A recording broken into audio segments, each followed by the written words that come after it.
بسم اللہ الرحمن الرحیم۔ السلام علیکم، میں ہوں آپ کا بھائی عباس حمدانی اور آپ دیکھ رہے ہیں جعفریہ ٹی وی۔ آج کا ہمارا موضوع گفتگو ہے مولا غازی شہنشاہ علیہ السلام کی مارد بن صدیف ملعون کے ساتھ جنگ۔ دوستو، جس وقت شہنشاہ کربلا علیہ السلام نے مولا غازی شہنشاہ علیہ السلام سے فرمایا کہ پیاسے بچوں کے لیے پانی لے آئیں، سقائے حرم علیہ السلام میدان میں تشریف لے آئے۔ اس وقت ان کے ایک ہاتھ میں علم پاک تھا اور دوسرے ہاتھ میں نیزہ تھا۔ انہوں نے قوم اشقیہ کو فرمایا کہ اب میں اسد الحسین علیہ السلام بن کر دریا کی طرف جا رہا ہوں، اگر کسی میں جرأت ہے تو ہمیں روک لے۔ دریا اور ان کے درمیان ہزاروں فوجی کھڑے تھے، مگر جناب غازی علیہ السلام نے کسی کی پرواہ کیے بغیر دریا کے سامنے کھڑی فوج پر حملہ کر دیا۔ فوجیں بدحواس ہو کر دوڑی۔ ادھر عمر بن سعد ملعون گھوڑے پر سوار ہو کر یہ منظر دیکھ رہا تھا۔ یہ فوجوں کو دوڑتے ہوئے دیکھ کر بہت پریشان ہوا۔ اس ملعون کے قریب ایک اشکر رنگ کا گھوڑا کھڑا تھا اور اس پر ایک ملعون سوار تھا جو اتنا لہیم جسیم اور قوی ہیکل تھا کہ دیکھنے والا سمجھتا تھا کہ گھوڑے پر انسان نہیں، کوئی پہاڑ بیٹھا ہوا ہے۔ جس وقت اس ملعون نے فوجوں کو دوڑتے ہوئے دیکھا تو ابن سعد ملعون سے کہتے ہیں مانگے ہوئے کتے شکار نہیں کرتے۔ تو انہی پہلوانوں کی امید پر جنگ کرنے نکلا تھا جو ہزاروں کی تعداد میں ہیں، سبھی لوہے میں غرق ہیں، اور ایک جوان انہیں ایسے دوڑا رہا ہے کہ جیسے بھیڑوں کو ریوڑ پر شیر حملہ کرتا ہے۔ یہ تو دوڑنا بھی بھول گئے ہیں، لڑیں گے خاک۔ عمر ملعون پہلے ہی پریشان کھڑا تھا۔ جس وقت اس نے یہ تانا سنا تو اس تانے نے جلتی پر تیل کا کام کیا۔ وہ ماتھے پر بل ڈال کر کہتا ہے، او مارد بن صدیف کلبی، تجھے علم ہے کہ یہ جوان کون ہے؟ اس نے بکواس کی کہ جوانوں کے لیے کوئی فرق نہیں پڑتا، سامنے جو بھی ہو۔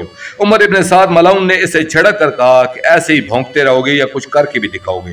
اس ملعون کو تقدیر نے جکڑ کر جہنم کی آگ میں جھونکنے کے لیے تیار کیا تو جوش میں آ کر اس نے کہا، اے ابن سعد، تو اپنی ساری فوج کو واپس بلا لے، میں تنہا ان کا راستہ روکوں گا۔ ابن سعد ملعون نے ایک فوجی سے کہا کہ ساری فوج کو واپس آنے کا حکم سنا دو۔ پوری فوج کو واپس بلا لیا گیا۔ سرکار کردگار وفا علیہ السلام میدان کو خالی پا کر واپس خیام کی جانب روانہ ہوئے تاکہ اپنے آقا سے جنگ کی اجازت لے کر دوبارہ آئیں۔ ابھی واپس جا ہی رہے تھے کہ اشکر رنگ کے گھوڑے پر سوار ہو کر مارد بن صدیف سامنے آ گیا۔ اس ملعون نے آواز دے کر کہا، اے اللہ کے شیر، ان بزدلوں کو میدان سے دوڑا کر شاید آپ نے سوچا ہوگا کہ اس فوج میں کوئی بھی جوان باقی نہیں رہا۔ ذرا رک کر دیکھو، میں ابھی زندہ ہوں۔ میرے دل میں آج تک یہ ارمان باقی ہے کہ میں خیبر و خندق و صفین میں موجود ہوتا، تمہارے پاک بابا امیر المومنین علیہ السلام کے ساتھ ضرور جنگ کرتا۔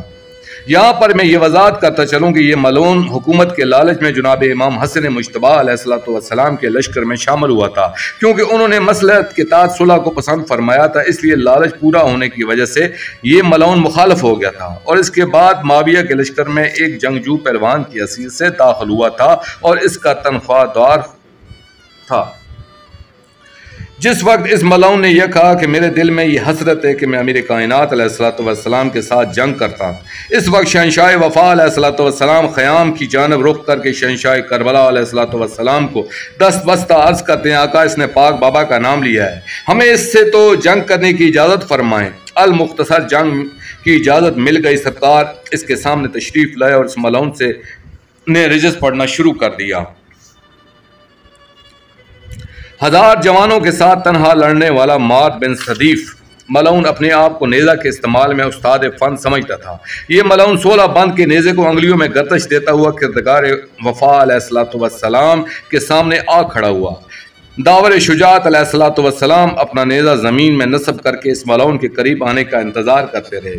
وہ ملعون قریب آ کر عرض کرتا ہے، آج لشکر کوفہ و شام کے سامنے میں اپنے نیزہ کے استعمال کے فن کا مظاہرہ کروں گا، مگر میں چاہتا ہوں آپ کے دل میں جنگ کرنے کی حسرت باقی نہ رہ جائے، اس لیے مناسب ہے کہ پہلے آپ وار کریں۔ اسد بیشہ توحید علیہ السلام نے فرمایا کہ بنی ہاشم کی روایت میں شامل نہیں کہ کسی پر پہلے وار کریں، تو اپنے فن کا مظاہرہ کر لے۔ اس نے کہا، میں وار کیسے کروں گا؟ آپ کا نیزہ تو زمین میں نصب ہے، آپ کے ہاتھ خالی ہیں اور کسی نیتے جوان پر وار کرنا جوانوں کی توہین ہے۔ جنگ کے دوران واروں کے رد و بدل کے بعد کسی جوان کو نیتا کر کے مارنا جوانوں کی شان ہوتی ہے۔ آپ اپنا نیزہ اٹھا لیں۔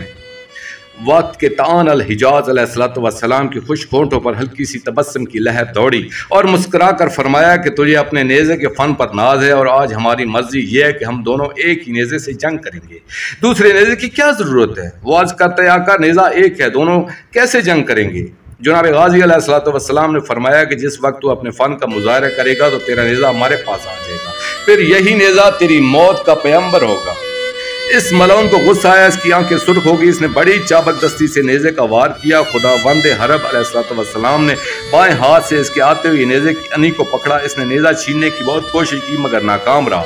इसके बाद खुदावंद जलाल अलैहिस्सलाम ने बाएं हाथ से ऐसा झटका दिया कि ये मलऊन ज़ीन पर अपना तवाज़ुन बरकरार न रख सका। इसने नेज़े को छोड़ दिया और खुद को ज़ीन पर संभालने की बहुत कोशिश की मगर यह मलऊन संभल नहीं सका और ज़मीन पर ऐसे गिरा जैसे पहाड़ से कोई चट्टान गिरती है। जिस वक्त वो मलऊन गिरा तो फारस अल हजाज अलैहिस्सलाम ने अपने घोड़े को इसके गर्द चक्कर दिया। उधर शिमर मलऊन ने यह मंजर देखा। इसके करीब माद बिन सदीब का एक हबशी गुलाम खड़ा था जिसका नाम सारफा मलऊन था। सारफा मलऊन के हाथ में एक घोड़े की बाग थी। ये घोड़ा माद मलऊन इसलिए लाया था कि किसी मौका पर जंग में अगर घोड़ा मारा जाता है तो इसका मुताबादल मौजूद हो, और सारे अरब जवानों का यही तरीका था। शिमर मलऊन ने माद के गुलाम सारफा से कहा कि देख क्या रहे हो, फौरन जाकर माद को घोड़ा दो। सारफा मलऊन घोड़ा दौड़ाता हुआ मैदान की तरफ भागा। माद मलऊन ने आवाज दी कि सारफा घोड़ा जल्दी ले आओ। रब शुजात अलैहिस्सलाम की नजर पड़ी तो उन्होंने अपने पाक रहवार को आगे बढ़ाकर आते हुए हबशी गुलाम सारफा की गर्दन पर नेज़े का वार किया। ये मलऊन गिर गया और घोड़ा बदहवास होकर दौड़ा। फारस नैनवा अलैहिस्सलाम ने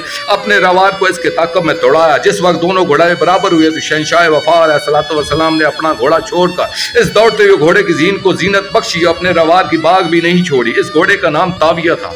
जिस वक्त ताविया पर शहंशाह वफा अलैहिस्सलाम सवार हुए तो शिमर मलऊन ने बेसाख्ता दाद देते हुए कहा, हक व हकदार रसीद, मालकों की चीज मालकों तक पहुंच गई है। रब्बे अर्श जलाल अलैहिस्सलाम ताविया पर सवार होकर माद बिन सरीफ के करीब तशरीफ लाए और घोड़े को इसके गिर्द चक्कर दिया। वो मलऊन खौफ से कांप रहा था। जनाब गाजी अलैहिस्सलाम ने नियाम से तलवार बाहर निकाली। इसने खौफज़दा होकर अर्ज किया कि मुझे न मारे, मैं पूरी जिंदगी आपकी गुलामी करूंगा। शहंशाह वफा अलैहिस्सलाम ने फरमाया, हमें तुझ जैसे नमक हराम गुलाम की जरूरत ही नहीं। तू वही है जो साबात मैदान में हमारे मौला इमाम हसन अलैहिस्सलाम की गुलामी का दम भर रखा और इनके साथ तूने क्या किया था। अब तेरी किसी बात पर यकीन किया जाए। ये फरमाने की वजह यह थी कि सन 40 हिजरी में जब मौला इमाम हसन अलैहिस्सलाम के सारे अतर पर दस्तार खिलाफत मौजू की गई थी तो कुछ दिनों के बाद हाकिम शाम ने ऐलान बगावत कर दिया और नौबत इस अहदनामे पर पहुंची जो तारीख का मशहूर अहदनामा है। इस सुलहनामा के बाद इमाम हसन अलैहिस्सलाम के लश्कर में इनके खिलाफ बकवास बाजी शुरू हो गई थी और कूफियों ने बगावत कर दी थी, जिसमें इन मलाइन ने इमाम हसन अलैहिस्सलाम को जहर भी दिया था और खंजर के साथ जख्मी भी किया था और इनके खेमे को लूटा भी था और दौरान नमाज इनके नीचे से मुसल्ला भी छीन लिया था। और इस मौके पर यह माद मलऊन इनके साथ था। इस मलऊन ने इनकी सवारी का घोड़ा जो पाक बाबा अलैहिस्सलाम ने इन्हें अता फरमाया था चोरी कर लिया था और वो दरअसल यही घोड़ा ताविया था। इसलिए शहंशाह वफा अलैहिस्सलाम ने फरमाया था कि हमें तुझ जैसे नमक हराम गुलाम की गुलामी की क्या जरूरत है। जिस वक्त इस मलऊन को यकीन हुआ कि मौत सर पर आ गई तो इसने शोर मचाना शुरू कर दिया कि शामियों कोफियों मेरी मदद को। इसकी आवाज सुनकर सनान बिन अंस मलऊन, शिमर मलऊन और जमील बिन मालक मलऊन फौज का एक दस्ता लेकर इसकी मदद के लिए दौड़े। जैसे ही माद मलऊन ने दोनों हाथ ऊपर करके मदद के लिए चीख रहा था, मदर साहिब जुल्फकार अलैहिस्सलाम ने तलवार का एक वार किया कि इसके दोनों बाजू कट के इसके फौरन बाद नेज़े का वार किया जो इस मलऊन के सीने को चीरता हुआ बाहर निकल गया। आती हुई फौज ने जिस वक्त ये मंजर देखा तो उन्होंने घोड़ों को वापस मोड़ लिया कि अब जलाल अल्लाह का जलाल ऐन अरूज पर है, चाहे अब पूरी कायनात आ जाए इनका मुकाबला नहीं कर सकती। जनाब गाजी पाक अलैहिस्सलाम ताविया पर सवार को इमाम मजलूम अलैहिस्सलाम की खिदमत में हाजिर हुई और आके घोड़ा पेश किया। इमाम मजलूम अलैहिस्सलाम को देखकर ताविया फौरन इनके करीब आया और इनके दामन को ऐसे मस कर रहा था जैसे मुद्दत से बिछड़े हुए साथी मिलते हैं। दोस्तों, आखिर में मैं शुक्रिया अदा करूँगा अपने मुर्शिद करीम अल सैयद मोहम्मद जाफर ज़मान नकवी अल बुखारी सरकार दामतुल्लाह ताला का। ये मजमून मैंने उनकी किताब मजालत अल मंज़रीन अला रोज़त अल मज़लूमीन जिल्द 16 से पेश किया। और आखिर में अपने पाक शहंशाह की बारगाह में इल्तिजा अल जल या वली अल मज़लूमीन अजरल्लाहु तआला फरजह व सल्लल्लाहु अलैहि या रब्बा मुहम्मद व आले मुहम्मद सल्लल्लाहु मुहम्मद व आले मुहम्मद व अज्जिल फरजा आले मुहम्मद सल्लल्लाहु अलैहि व सल्लम।